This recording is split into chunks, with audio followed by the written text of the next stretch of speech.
Great. Okay. So bet on my bet. I'm on Rabbi, about 14 lines from the bottom. Thank you. So let me just say a few brief words about the Masechet because I didn't have a chance to introduce it yesterday. Later on in the Masechet, there'll be things not related to Megilah, a lot of interesting things about Beit Knesset and about Tefillah and Kriyat HaTorah. But in terms of the Megillah issues, one of the things that I just want to point out right at the beginning that's in a really important theme that we're going to see today, but that I think is central to this Masechet, which also relates to Hanukkah, but Hanukkah doesn't have a Masechet devoted to it, is the authority of instituting a rabbinic holiday. Where does that come from, creating a new holiday in the calendar? And that's something that gets subtly or not so subtly addressed in this Masechet, together with the fact of the adding of a sefer to Tanakh, particularly a sefer that doesn't even mention God's name. Depending on when you think that Esther was written. Was it written after the Binyan Habayis Asheni began or before? It might have been the last sefer because Chagai, Zechariah, Malachi were right at the beginning of, or at, end of the Golus, beginning of the Bayis Sheni. But even if it wasn't the last sefer, it was next to the last sefer, one of the last Sfarim, and doesn't even have God's name. And and then it becomes one of the Sifrei Tanakh, and that's alluded to in the Midrash where Esther says to the Chachamim, Kitvuni L'Doros. Write me for generations. And the Gemara has a discussion about whether Esther was nitna likatev or not, whether it was given to be written or not, which might mean we'll discuss whether it was included in the Sifrei Tanakh. So you have these sort of interesting, and all the attempts to try to justify Esther minatar minayin, Mordechai minatar minayin. So you have these whole major questions about the adding of Esther to the Sifrei Tanakh and the adding of a new holiday. And in that one line that I just mentioned to you, where Esther says, Kitvuni L'Dorot to the rabbis, it's also sort of the question about indicating that the ultimate authority rests in the hands of the rabbis, right? The rabbis are going to decide whether Esther is one of the Sifrei Tanakh. Why do we keep the Megillah? Why do we keep Purim? You already got in the very first Amud of the Gemara an interesting ambivalence about this. Not ambivalence, it's the wrong word, but like sort of multivocal response to this, where the Gemara says, where does this come from that you have all these different days? And the Gemara says like this. The Gemara says, let's take a look. Right at the beginning of the Gemara, Kulu Anshe Knesset Hagola Takninu. All of this was established by the Anshe Knesset Hagdola. Where was it hinted to in the pasuk? And then we show where it was hinted to in the pasuk. So are we keeping Purim because of the authority of the Megillah and because it's in the Psukim, or are we keeping it because ultimately the rabbis look at the Psukim and the Anshe Knesset Hagdola? It was hinted in the Psukim, but the Anshe Knesset Hagdola, ultimately it's rabbinic authority which determines why we are keeping the Megillah. So those, I think, are some of the really central themes that are going on here. Where is the authority of this being one of the Sifrei Tanakh? Where is the authority of us keeping Purim? How much is that because of this as a Sefer Tanakh?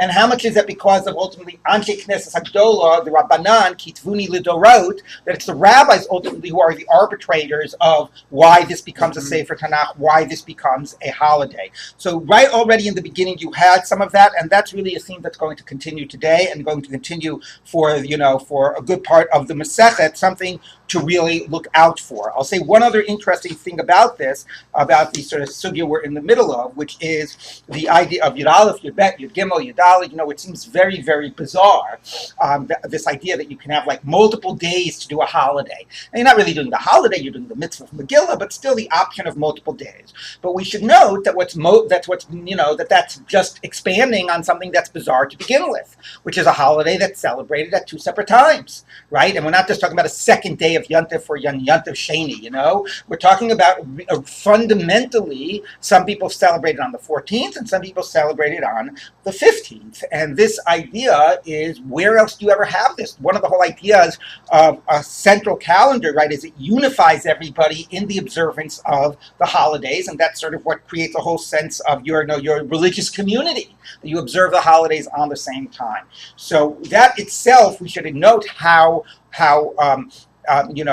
unique, how truly unique that is, and therefore the idea that then, well, once we're given some zmanim, then zmanim harbe tiknu lehem chachamim, then we can sort of even have a little bit more latitude. Okay, it seems, but it's a little excessive, but that just, I think, highlights the fact that already the fact that there are 2 different days for different cities is never, nowhere else in the sort of in the liturgical calendar and the religious calendar. Yes. Does the idea of local holidays predate this or postdate? Oh, you mean like a Purim Katan or whatever? Yeah, this is like a local You holiday. see, holidays for families. Yeah, that's true, but that's not like national. That's very private or right, a city. Right, that's true. That's true. Yeah, so it might be a little bit of so there are elements of that, but that has the very nature of local holidays. Yes. Regarding the last thing we've written, it looks from the text, although it can't really be proven, Right. that Sefer Ezra Nehemiah describes the last events that are described in Tanakh. Yes, well, that's all question. The Gemara basically assumes that Esther was written between Bayis Rishon and Bayis Sheni. Scholars and Ramban disagree. They say it was written at the beginning of the Binyan Bayis Sheni, so that we'll get to that. But the Gemara's general rule assumes it was written in before the events of Ezra and Nehemiah. Yeah, that is true. That is true. Okay, so let's go. Let's continue here and see where we are. Could you take a question from yesterday that we? I'd rather not because we're limited time. I know Dove told me you left with a present, but I don't want to deal with that one right now. Okay, so the Gemara says like this. And the last thing we left off was the question about whether you go from Yemos Yehoshua ben Nun, which seems bizarre, and I'll say something about that, or whether you go from Mukaf Choma, from Yemei Achashverosh. So let's take a look. I should say one thing about the issue of prazim as opposed to krach. The Gemara here, based on the psukim in Bamidbar, Levad Me'arei HaPrazia Bei Ma'od, Ari Mukaf Choma Dlatayim Ubriach Levad Me'arei HaPrazia Bei Ma'od, actually from Dvarim, assumes prazi is unwalled and as opposed to krach, as opposed to what it designates as krachim, which are walled cities.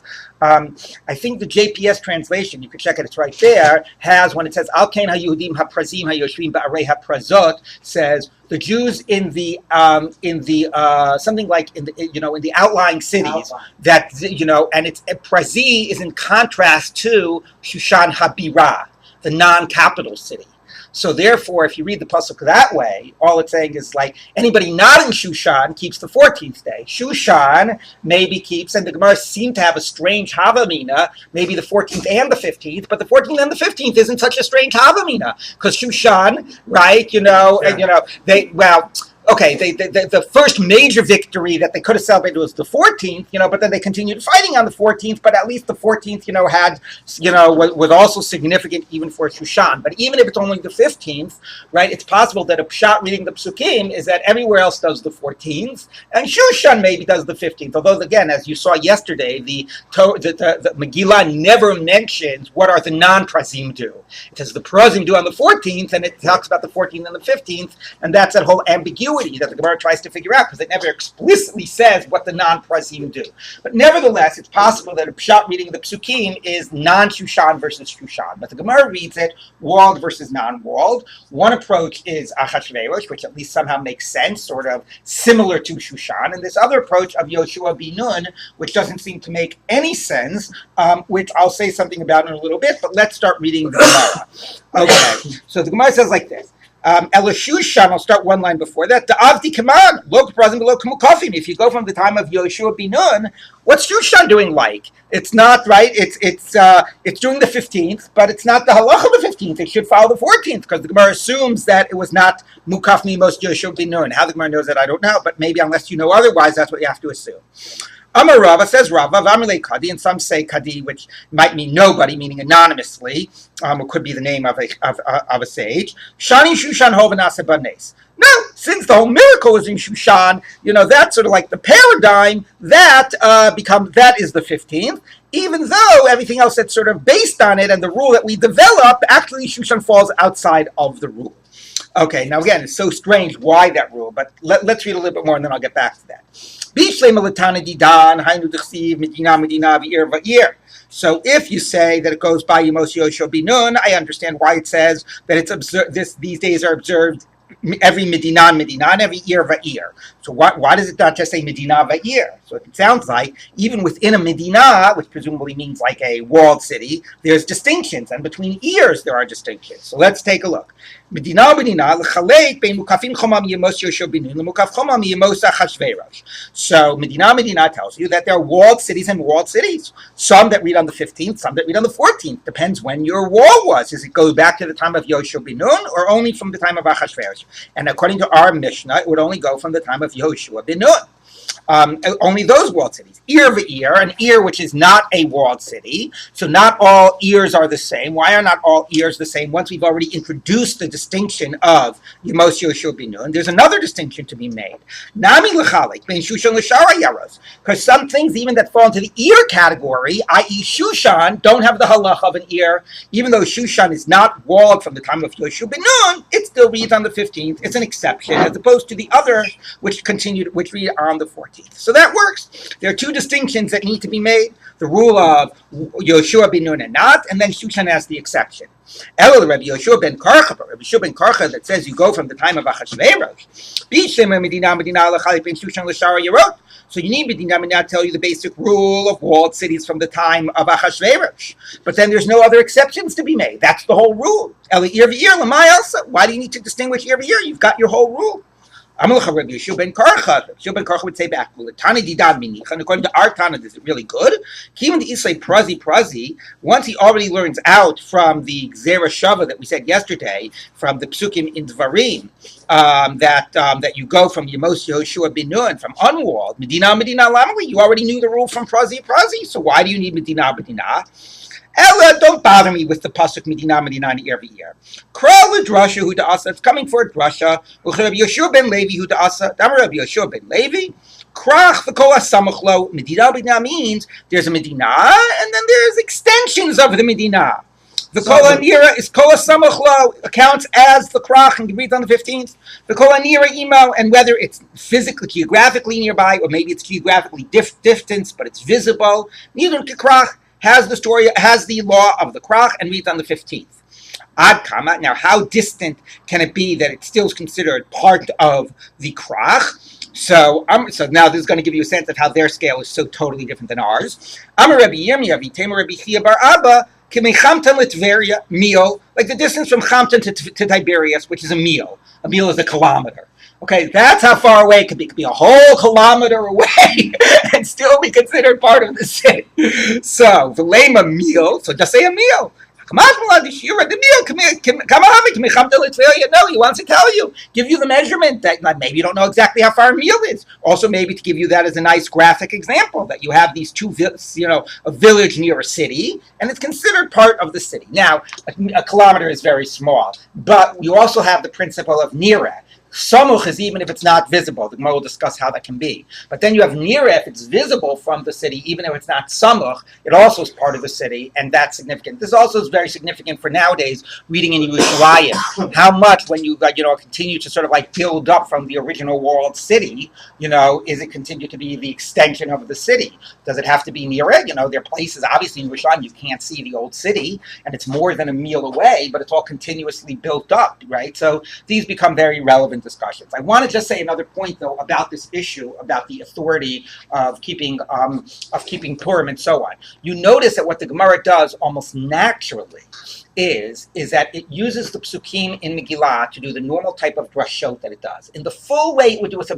pasuk from the Torah. Medina, v'ir, every single word has to mean something. So if it doesn't mean this, so this proves my point, because obviously this extra word will tell you this halacha. No, wait, it's telling you the different halacha, so you don't need it for that halacha. Exactly the way it would do with a biblical pasuk. Imagine the Gemara doing this with any other sefer in Nach. other than the Megillah, right? The whole problem is how can we learn anything from Nach? Mhm. Like even if you make some type of a Gzeira Shava and you want to sort of illuminate a biblical halacha, there's always this question, but how could we learn it from Nach? You're not allowed to learn anything from Nach. Here, right, everything is learned from these Drashot, and we'd like to do a Gzeira Shava from the Megillah to Esther. I mean, Gzeira Shava is supposed to go back, to Har Sinai. Well, how does it go back to Har Sinai if Esther was written like whatever it was, 1,500 years? I didn't have to do the math, but anyway, a good millennia or more afterwards, right? So it's being treated really with the same way it would treat a biblical verse. Now, obviously, it makes sense because it's learning that to tell you the weight of the mitzvah in the Megillah. It's not telling you to tell the weight of a mitzvah in the Torah, right? So we're learning these drashot. From these drashot, we learn the mitzvot of the Megillah, not the mitzvot of the Torah. But nevertheless, the way it sort of almost naturally makes this same type of a weight as the biblical verses, makes Gzeira Shava with the biblical verses, has the same approach, really is showing, sort of almost through this rabbinic mode of drasha and these types of hermeneutics, right, and Torah Shabbat Peh, giving it all of this type of halachic weight and making this really implicitly, incorporated into the Sifrei Tanakh in ways even weightier than other of the Sifrei Tanakh are. So again, going back to that larger theme that I raised at the beginning, yes. So we changed the focus of your observation a little bit because it's not so strange since we're talking about a mitzvah d'Rabbanan. So Right. the way that they did it was in the same way. The model that they use is the way Torah does things. And the strange thing is that any other d'Rabbanan, Right. you just say, this is the rule. Exactly. Mhm. Right, so I agree. Meaning the way you're allowed to do this because you're learning not a mitzvah of the Torah, but a mitzvah of the Megillah. But you are ultimately anchoring it in the authority of the verses, and that is so you're doing the same mode. And also we should note the sort of the bizarre nature of a Gzeira Shava from here to a pasuk in the Torah, right? So if you really mean a literal Gzeira Shava, as opposed to that's the pasuk just reveals to us something, but the Gemara seemed to treat it as a Gzeira Shava. Yes. In determining whether a city had a wall in the time of Yehoshua ben Nun, Yes. how do we determine that? Because archaeologists All right, so discovered. I won't go into that. Let's hold off on that question. Okay. So there you have that answer. Okay, so and that obviously is as I said, running throughout this is darshaning the psukim of the Megillah. Okay. So now the Amar Rabbi Yirmiyah v'Tamer Rabbi Chia bar Abba. Now Rabbi Yirmiyah and some say Rabbi Chia bar Abba said the following. Now ostensibly the only reason we're bringing this in is because it's the same Manda Amar, right? Because we had Rabbi Yirmiyah and some say in the name of Rabbi Chia bar Abba K'mechamten l'Tveria meal. He was telling us the distance of a meal in terms of nearby a village near a city. Let's take a look, though, at this, especially now that I've sort of heightened your awareness to this theme that's going on here. So, also says Rabbi Yirmiyah, and some say Rabbi Chia bar Abba, the following. Menatzpach, Sofim Amru. So, Menatzpach are the letters, Mem, Nun, Tzadi, Pei, and Chaf, that have a different letter, Sofi, than when it appears in the middle of the word. Okay, and he is saying that idea, the rate to write those letters different in the middle of the word and the end of the word, was said by the Nevi'im. Sofim, Amrum, obviously it's playing the word Menatzpach, has Sofim in it. You see the word Tzadi Pei and Mem, Menatzpach, Sofim, Amrum, but it means the Nevi'im said it. Okay, earlier we didn't have the idea of different letters in the middle and at the end. This was taught us by the Nevi'im. So the Gemara says, V'tispera, does that make sense that the Nevi'im innovated this? The Haksiv, the verse says, Eila mitzvot. These are the mitzvot that God commanded, right? The Har Sinai. She'ein navi v'shai l'chadesh davar me'ata. A prophet can't innovate some type of a mitzvah after the Torah has been given. So how can they innovate a new way of writing the letters? Now, of course, the answer is okay, that's not a mitzvah. I mean, it's a way of writing letters. Let's get some perspective here. Now, you could say it affects, let's say, the kashrus of a Sefer Torah, right? If you maybe if you say that if it's not written, if the Sophia and the middle way of writing are reversed, maybe the Sefer Torah would be puzzled, so it impacts a mitzvah in the Torah. But the Gemara doesn't even spell that out. It just says you're not allowed to innovate. And in addition, Hamar Rabbi Chizda says, Mem b'samach shebeluchos b'neis hayu omdim. The mem and samach in the luchot were, if the luchos were carved all the way through, so the mem and samach existed through a miracle. How is that? Because if you have the mem sofit and the samach sofit, what's holding that middle section, the whole of, suspended? It has to be a miracle. So obviously you see that these letters existed at the idea of the Sofi letters existed at the time of the Luchot. Now, of course, Rashi and Tosfos say, well, maybe what the Nevi'im innovated was a different way of writing them in the middle. Maybe they were always the Sofi version, but okay. Anyway, that's the Gemara's question. So obviously it wasn't innovated. So the Gemara says, yes, fine, they were always there. But they didn't know, or maybe one could say they weren't, they sort of weren't exact about what would occur in the middle of a word and which one would be used at the end of the word. They would use both. And came along the Nevi'im and they established, no, we're going to be systematic about it. The opens version of the letters in the middle and the closed version of the letters at the end. Now, I meant to check this last night. I did not get a chance, but I believe that in sort of, inscriptions, ancient inscriptions, you do find imprecision about that, that sometimes you have a Sofi version occurring in the middle of the word. That's correct, right? Do you ever have an open version occurring at the end? You do sometimes, because I know a lot of things have a chaf at the end that's not a chaf Sofi, right?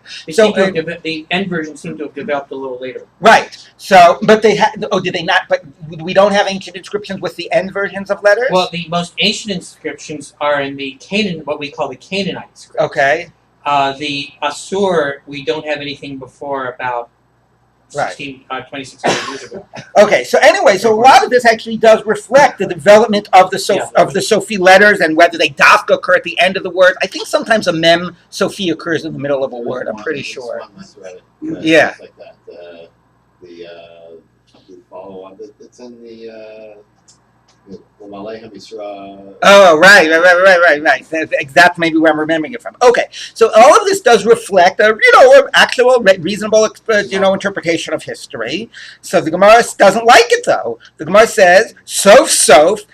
Nevertheless, at the end of the day, a Navi cannot innovate. And Navi can't innovate, so even to just establish systematically what's in the middle and what's at the end is not allowed. How could that be? Fine. Must be we always had it in a particular way, the middle, the end at the end. There was a period that it was forgotten, and the Nevi'im just reminded us of the way it always was, but ultimately they're not innovating, they're just teaching us, reminding us of the way things have always were. So now I want to say 2 points. One should be pretty obvious, but the first point I'll just make is that the Yerushalmi has no problem with this. Not only has no problem with this, as Charlie already told us anyway, the current script that we have is not the script that originally the Sefer Torah things would have been written in. This was a script that was taken from Assyria and is not ancient Hebrew script, which is different. And actually, the Yerushalmi says not mem v'samach shebeluchos b'neis hayu omdim, but ayin shebeluchos b'neis hayu omdim, because in the ancient Hebrew script, the ayin, like the eye, is the circle. So actually, it was the ayin that stood b'neis, because the ayin was the one that was circular and was with the nes. So not only does it not have a problem with the question about which is in the middle and which is at the end, but even a completely different script, the Yerushalmi has no problem assuming that changed. Of course, now the irony here should be obvious, right? We just got through all of this thing about the mitzvah of Megilah, which is a complete chidush davar, and introducing all these psukim, which ultimately get interpreted, whatever, and all of this stuff comes quite late in the period of the Nevi'im, and here we refuse to say that even the Nevi'im, which could be the early Nevi'im, we refuse to say that they even innovated the question of exactly the order, which letters appear, the writing of the script, even if it didn't even seem obviously that it was related to a mitzvah. As I said, you can make it related to mitzvahs, ksiva, sefer Torah, but the Gemara doesn't even need that. You're not allowed to innovate. Okay, we're not innovating. This is the way it always was. So, in sort of juxtaposed to this, it's quite shocking. And partly, I think what it's doing is ultimately, trying to subtly reinforce this message that, Esther isn't innovating. It's part of, Tanakh, and it's learning out from Psukim and Tanakh, and we're darshaning the Psukim. That's the normal thing that we do. Of course, the irony is that here you have Nevi'im as well, but, somehow, and you don't darshan other things from Tanakh, so there's a problem. It's not enough that it's one of the Nevi'im, it's not enough that it's even one of the Sifrei Tanakh. If the Gemara won't learn anything out from the other Sifrei Tanakh that's not Torah, from the same principle. So by sort of raising even this trivial thing that you can't be mechadesh, I don't think there's an answer to it. I think what it does is it somehow subtly reinforces the message. Everything we're doing by Esther isn't a chiddush. That's all completely normal, that we're darshaning psukim and so on. But I think that's, like I said, the underlying issue that's being grappled with here is, where is this authority coming from? Yes. The two short points. One is what's ironic is it's the hermeneutic itself which is the juxtaposition, and then it's somewhat resolved by saying, "Oh no, it's a hermeneutic, as it were.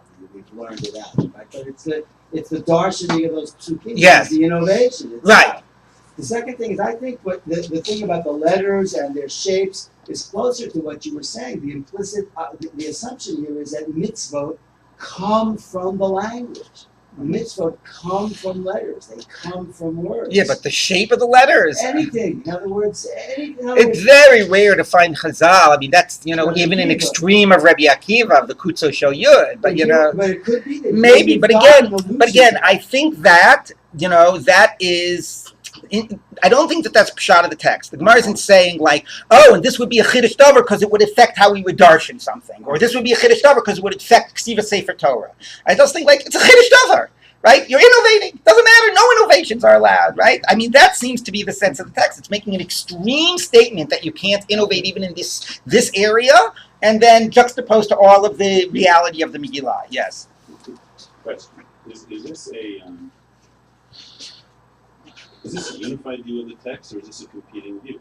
You just have all these statements that are very innovative. Right. And now you have a voice that comes and says, you're not allowed to innovate at all. Right.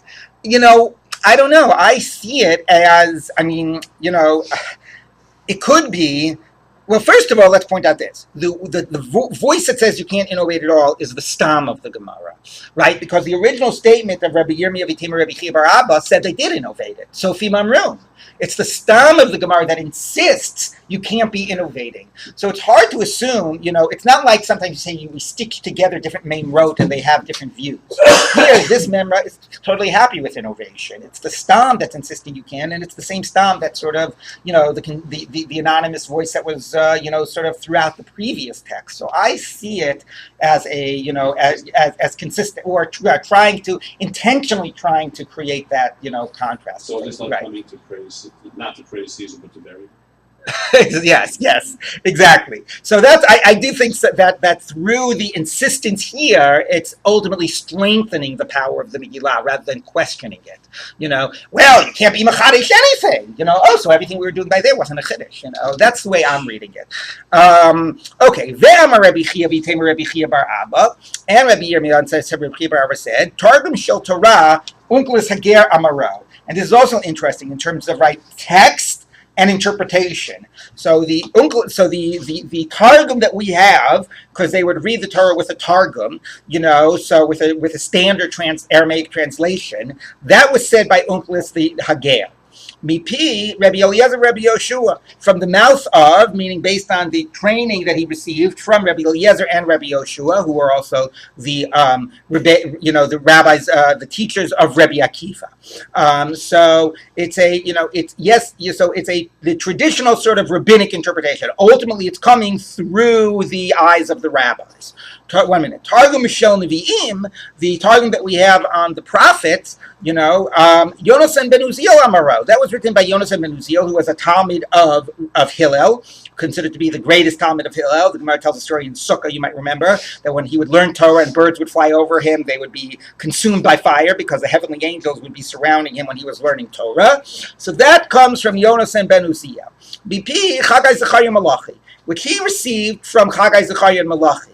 Now already that's fascinating, right? Because this is a question about, is it coming from the Nevi'im or is it coming from the rabbis, right? So the Torah which we've just said a minute ago, it's ultimately the entire authority of halacha. Nothing gets innovated from the Nevi'im. The Torah is, all halacha comes from the Torah. So that interpretation, ultimately interpretation, is what is it going to mean? Is through the rabbinic tradition. Whereas the Nevi'im, it's Nach. Who learns Nach? The Nevi'im, which is not about halacha, that can ultimately also come from the prophetic tradition. Because that's just prophecy. It's not about halacha. That's ultimately interpreted through the rabbis. V'niz dazeya. So first of all, I think that statement right there is so critical in terms of of exactly what we were setting up before. Nothing is innovated after the Torah, and the meaning of the Torah is through the sort of rabbinic interpretation. Okay. V'niz dazeya Eretz Yisrael Abraham Parsa. And when he gave over this translation, the land of Israel, trembled. The 400 parsangs by 400 parsangs, which is presumably the size of this land of Israel. Yeah, he shook the world with his translation. Yatzta Basko, a heavenly voice came out and said, Who is it that revealed my secrets to human beings? You told them what the true meaning of these prophecies were. Ahmad Yonasan ben Uziel Araglav, Yonasan ben Uziel stood up. I am the one that revealed your hidden secrets to human beings. It should be known to you. It's well known to you. I didn't do it for my honor, the house of my father's house. I did it for your sake. That there should not be, debates, fights in Israel. And that's interesting. Like, what's the machlokas? Machlokas about just in the intellectual sphere. Right, about what the psukim mean. Now, the idea of riboy machlokas is an idea that we have also, by Torah Shabbal Peh. That they sort of, that after the, once it was nisrabu tamidei beis Hillel beis Shammai shaloshim shus rabban kol sarchan, then it was riboy machloket b'Yisrael. Once there was all these questions about the ultimate tradition, and they had these different schools, and then how do you interpret it, and so on. So here, it's talking about that riboy machlokas, which to us suggests machlokas suggests Talmudic debates and halachic debates, and it's interesting here, sort of drawing on that in this context. Interpretation doesn't resolve machloket; it supports machloket. Only transmission resolves machloket. Well, interpretation at least limits certain other types of interpretation. But it opened the door to the possibility that there could be an alternative voice. Once hermeneutic is authoritative, you're open to tarbut machloket. Right. I hear. Okay, v'od bikesh legalot targum shel ktuvim, and he even wanted to reveal. Now, by the way, notice the idea of legalot, right? Because it's not again being innovated. He's revealing the true meaning. So he wanted to reveal the targum of the ktuvim. Yatzta basko v'amarlo dayecha. No, enough. Not your can't. My timer. Why do you sort of have to draw the line at the ktuvim? Mishum ditzbe kates mashiach. Because in the psukim you have, in the ktuvim you have hints to the ultimate end of days. If you look at Rashi, he says B'Sefer Daniel, right? That's why people love, the whole book of Daniel, because of his eschatological visions and trying to determine, those very mysterious verses about takal, whatever. Anyway, so try to unpack those to figure out when ultimately Mashiach will be. So that we can't do. There's got to draw a line. Now I should say about the Targum Yonasan. What we have printed in our Mikros Gedolos, we see something called Targum Yonasan Ben Uziel. All the scholars call that pseudo Jonathan, not Yonatan, because that's a Targum that is on the Torah. And according to at least the Gemara, although I don't say it explicitly, but it makes it pretty much sound that Yonatan only wrote a Targum on Nevi'im, not on Torah. And actually, that is more called, accurately called Targum Yerushalmi. Some actually suspect that the reason it got named Targum Yonatan was because it was abbreviated Taf Yud, and people thought, well, the Gemara speaks about a Targum Yonatan, it's Targum Yonatan, but it's actually Targum Yerushalmi. It comes from the Eretz Yisrael. Most of it is in Palestinian Aramaic, although there are certain strands of Babylonian Aramaic in it, but that is considered to be relatively late. Again, there's some debate, but generally it's assumed to be around 8th century. What we call Targum Yonasan is called more accurately Targum Yerushalmi. One of the reasons is because he, in the Targum Yonasan, quote-unquote, pseudo kill Jonathan, it identifies one of Ishmael's wives with the name of one of Muhammad's wives. So, and it's a name that is very late. It's not an old Arabic name. Anyway, so we don't actually have a Targum Yonasan, what the Gemara is referring to. What we have that we call Targum Yonasan is not what the Gemara is referring to. Yes. Back to Choga Onkelos. He's following Rabbi Linzer and Rabbi Yoshua. They were arguing all the time. That's yeah, what can I tell you? Okay. The Targum Shel Torah, actually, there's an interesting thing. Nachum San, alav shalom, there was a time in my life when I was in the process of getting a PhD, which never actually completed. But anyway, he was pushing me to write my dissertation on Onkelos, and basically identify every place where Onkelos, diverges from the psakim of Rabbi Yoshua and Rabbi Eliezer, which would like he said. Apparently, it hasn't been done. Do it. Yeah, I should. All right, so the Gemara says like this. The Targum Shel Torah Onkelos Hager Amara, was it really said by Onkelos? V'hama Rabbi Ika bar Avin Amar Rabbi Chanana Amar Rav. My dichsiv, what's meant by the pasuk? Vayikaru b'sefer Torah Elokim miforash. They read. This is in the time of Ezra, right? They gathered all the people and they read from the Sefer Torah. They read from the book of God, explicit V'sum, I think it is. V'som seichel vayavinu b'mikra, and they gave their intention, or their intellect, and they understood in the verses. Okay, so what does that mean? Vayikaru b'sefer Torah Elokim ze mikra. They read the verses. Miforash, explicit. Ze targum, which explicates, which is mifaresh, which translates. V'som seichel. Elu hapsukim. So in order to truly understand it, this is the division of the verses. Where does one verse end and the next verse begin? Vayavinu b'mikra, and they truly understood the verses. Elu piskei te'amim. That's also like the trup, as we would say, which also gives you the punctuation in the middle of the verse. Okay, the Amrilay, and some say Elu hamisoret. This is the Mesorah, which is the exact sort of accounting of the letters and like which words are Malay and Chaser and so on. So again, you see that all of that was, number one, similar to some of the statements before, like at least attributed way back, and certainly the Targum is attributed way back. So how could you say Onkelos said it? So once more, we have the answer. Shachachum b'chazru v'yasdum. Fine, Onkelos didn't innovate it. It was forgotten, and he re-established it. So now we have that the interpretation of the Torah, right? And this is sort of goes back to many other Divrei Chazal that you might know. Anything kol ma she'asi talmid vasik li'ischadesh kvar nemer l'Moshe miSinai. Whatever eventually is going to be said by any Talmid Chacham was already said at Har Sinai. So it's one hand, Torah Shabbat has a whole process of interpretation and innovation, and at the other hand, it's always being said that it's all ultimately going back to what was said at Har Sinai, and therefore it's not really innovating anything. So here you have, right, at the same idea, the rabbis, Onkelos Hager, a Talmud of Rabbi Eliezer and Rabbi Yoshua, gives the authoritative interpretation of the Torah. So it's the Torah through the rabbinic lens, is its binding and significant meaning, as opposed, as opposed to Tanakh, which could be through the prophetic sort of tradition, because in the end it's just Nach. Okay, but this is sort of the binding meaning is through the rabbinic tradition, and this is ultimately, even though it's that way, ultimately it's just getting us back to what it always meant. It's not really innovating anything. Okay, so part of what sort of gives strength to the whole rabbinic tradition is the assertion that ultimately it's just getting us back to what always was the case and what it always meant. An interesting side point by the pasuk Vayikaru b'sefer Torah Elokim. If you look at Rashi near the Gilun Hashas, Rashi says b'sefer Ezra Ksiv. But if you look at the Torah Or, you see it's a pasuk in Nehemiah. And the answer is, anybody know the answer? Ezra and Nehemiah was one book. It was the Christians that divided it into two books. But in the in the rabbinic tradition, it was all the book of Ezra. Okay, so let's do a little bit more here in the Gemara. Okay, so the Gemara says like this. Why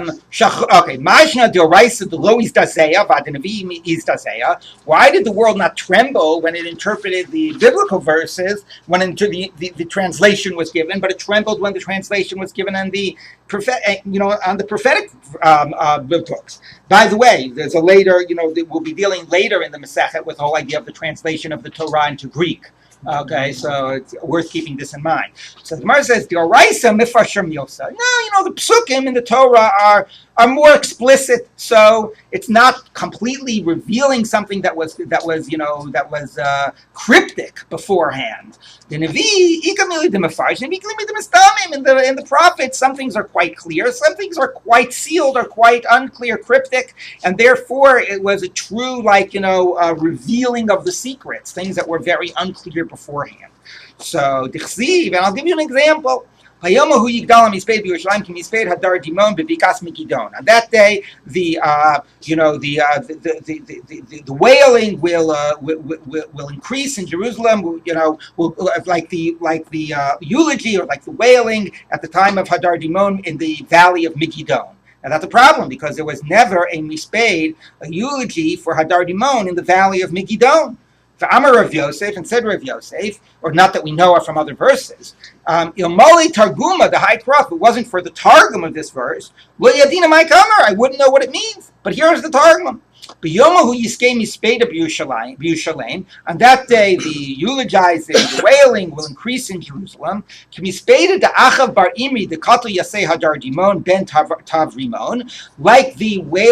mispei, the wailing of Achav bar Imri, who was killed by Hadar Dimon ben Tavrimon, Ramot Gilad. Now that wasn't Bivikas Megiddo, that was in Ramot Gilad.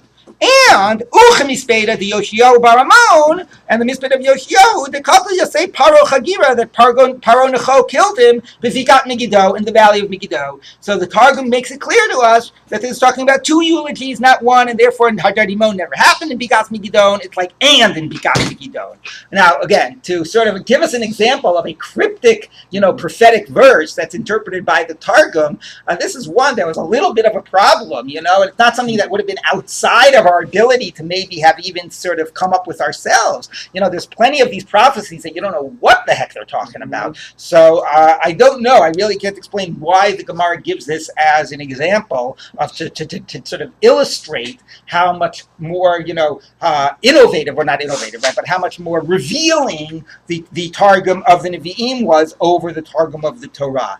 Again, unless the point is the opposite, sort of what we were saying before. If this is considered to be a revealing of something that was cryptic, then anything that's done in terms of interpreting the Torah is implicitly more obvious than this. So therefore, any rabbinic interpretation of the Torah, any Targum of the Torah, is not really, it's less of a chiddush than this interpretation, which again reinforces the strength of the rabbinic interpretation, right? So for example, if you look at Onkelos, our Targum Onkelos is exactly the Targum Onkelos. The Gemara had some debate, but you look at our Targum Onkelos on Lo Sevashel Gedi B'Chalev Himo, Targum Onkelos translated as, literally in the Targum, he has Lo Teichlun Basar B'Chalba. So don't eat Basar B'Chalba. That's the translation. Usually Onkelos is pretty literal. Yeah. Okay, but that's a translation of Lo Sevashel Gedi B'Chalev Himo. So again, the only thing I can understand here is that by giving this as showing you how revelatory the interpretation of Nevi'im is, it's underscoring how pshat the interpretation of the Torah is, and again, that's like the rabbinic interpretation. Okay, so now the Gemara says like this. Ra'iti ani, so this is going to give us another statement of Rabbi Yirmiyah. This seems like off the topic, although it's somewhat connected. But anyway, it's another statement of Rabbi Yirmiyah v'Temer Reb Chia bar Abba. Ra'isi ani Daniel levadiyas hamar'eh. I, Daniel, myself saw the vision. And the people with me did not see. Es hamar'eh, the vision. But a great trembling fell upon them. And they ran away in hiding. So Mani Anashim, who were these people that were with Daniel that did not see the vision that Daniel saw? This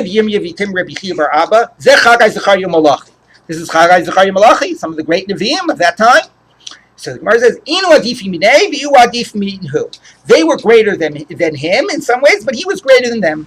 They were greater than he. They were Nevi'im and he was not a Navi. Now, Daniel had all these visions. What do you exactly mean he wasn't a Navi? So Rashi says, the Inu Navi, Rashi says here, I don't know, like 20 lines down in the narrow lines, Shenisnabu Yisrael b'shlichut shel makom. And that is a very important in terms of the rabbinic idea of what the whole point of prophecy is. Prophecy isn't just for your own personal ability to have a vision of God.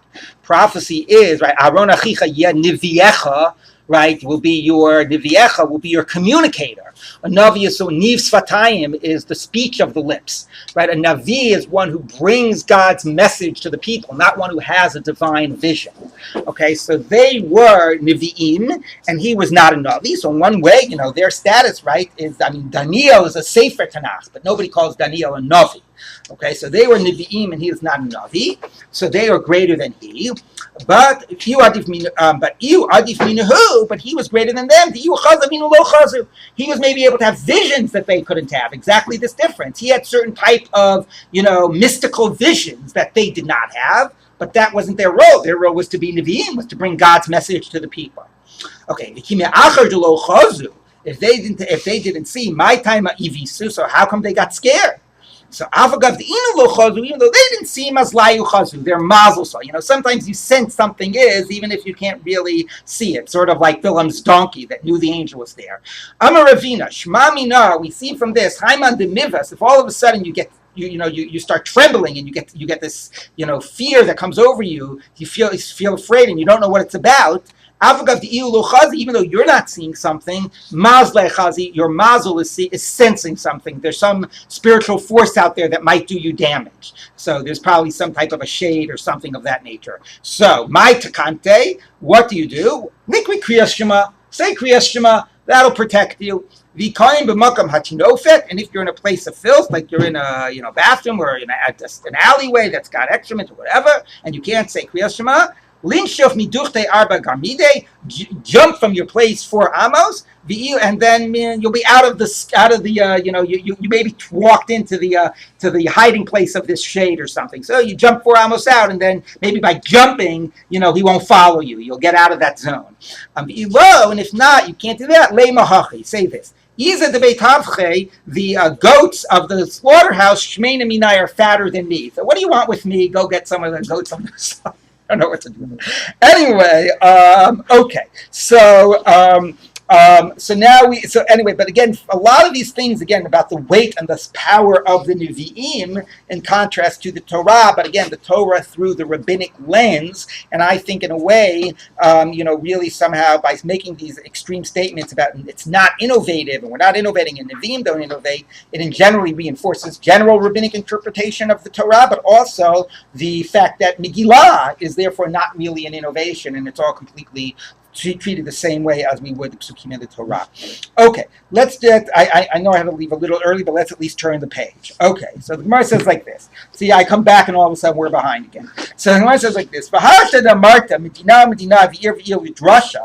that we're darshaning those Psukim, right, to tell you, cities nearby and other types of halachas, so mishpacha, villages near cities, lemai asa. What's mishpacha coming to tell you? To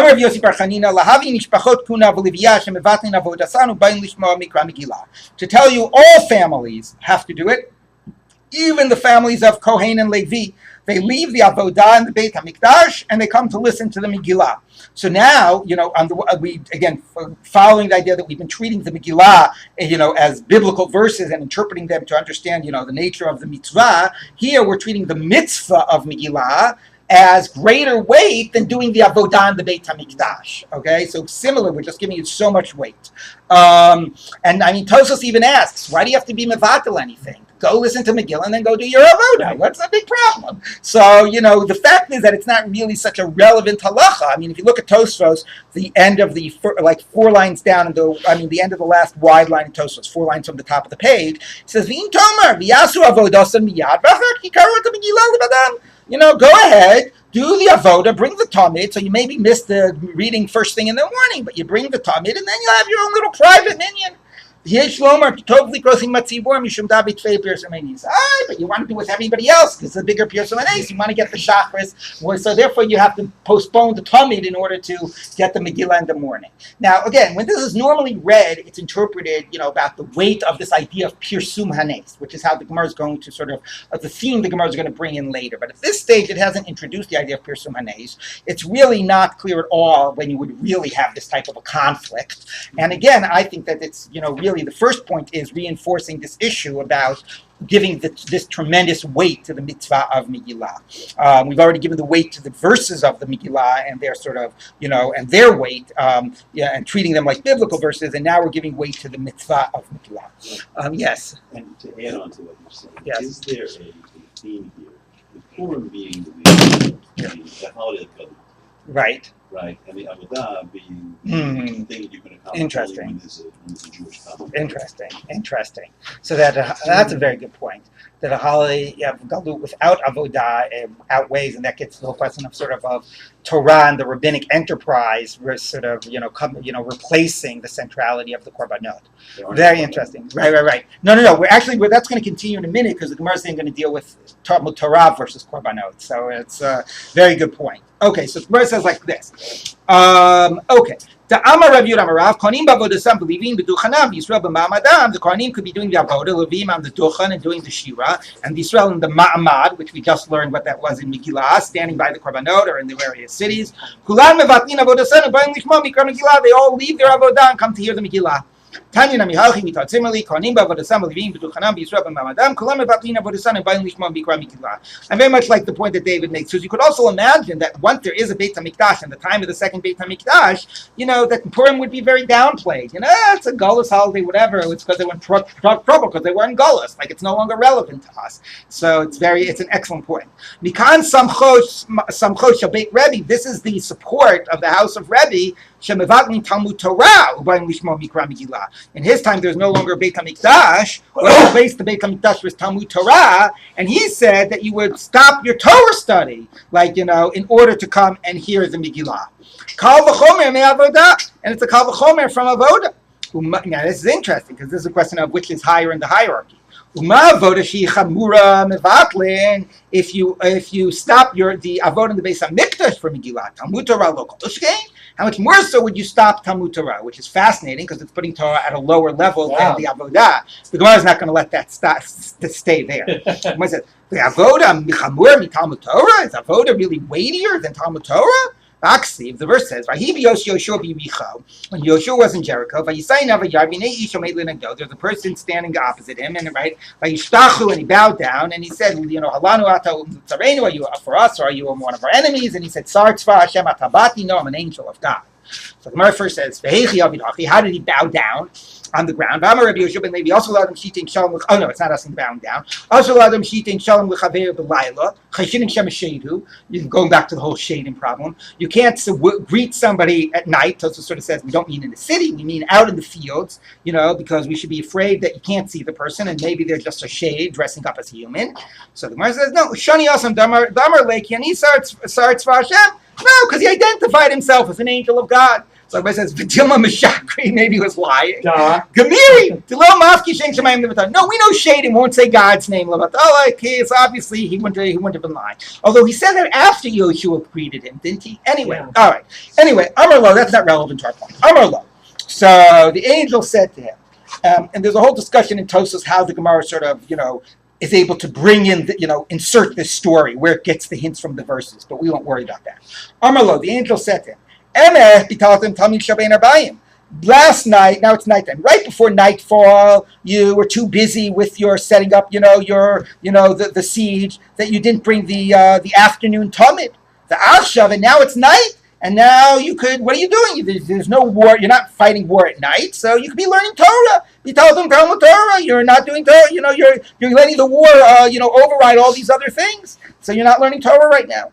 Amar Lo, so Yoshua said to him, Eze man bata, which one motivated you to come? Which one was more serious? Amar Lo, he said to him, Atabasi, now I've come. It was a bittul Talmud Torah. That's what caused me to come and give you this musar. So miyad, immediately, Vayalan Yoshua b'layla b'tocha emek. Yoshua slept that night in the valley. Amar Rabbi Yochanan, says Rabbi Yochanan, Milamik shalan ba'omka shel halacha.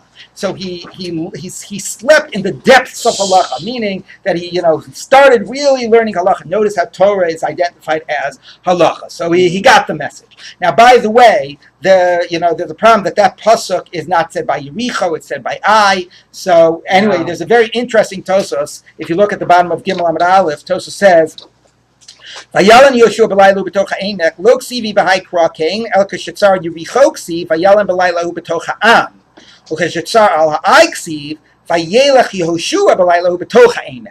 one has Amek and one has Vayalen. Sometimes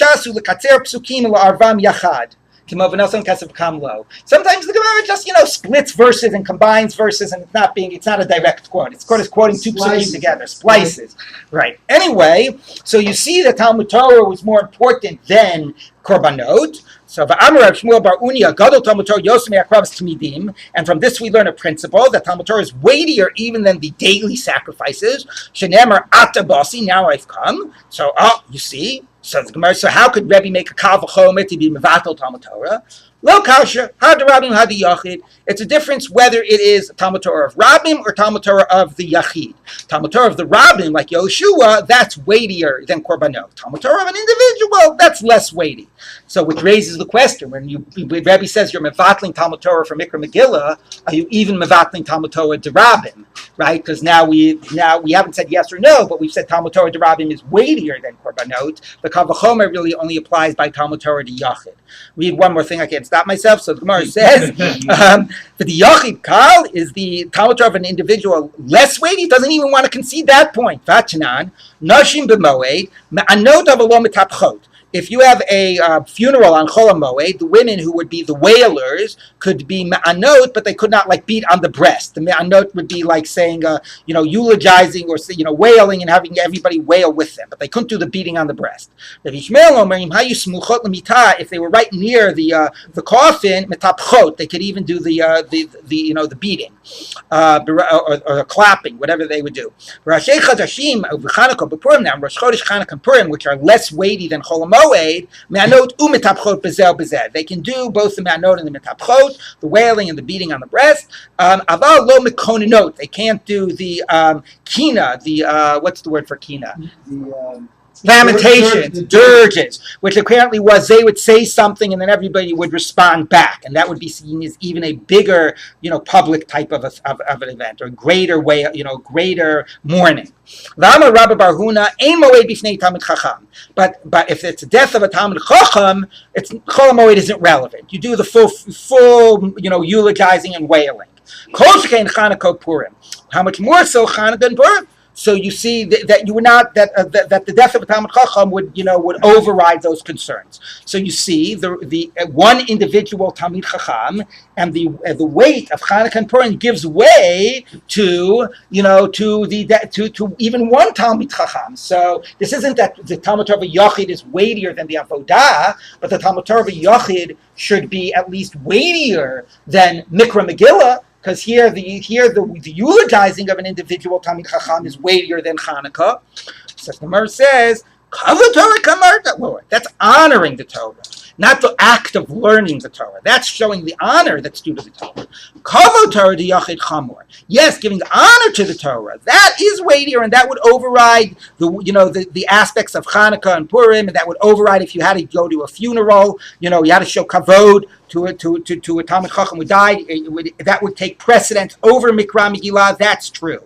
Talmud Torah de Yachid Kal, but the act of learning Torah, that can give way to the act of reading the Megillah. So now we have learned that the Avodah gives way to the Megillah. Where there would be a conflict is hard to understand, but Torah gives way. You don't say, it's such a big, so much little Torah goes on there. When you try to go to the shul on Purim, there's all this, whatever. I'm just going to stay at home. I'm just going to learn. No, Talmud Torah gives way to Mikra Megillah. Okay, the one thing that we haven't sort of made clear is Talmud Torah to Rabbim give way, because that we said is even higher on the hierarchy. Okay, to be continued tomorrow. We see how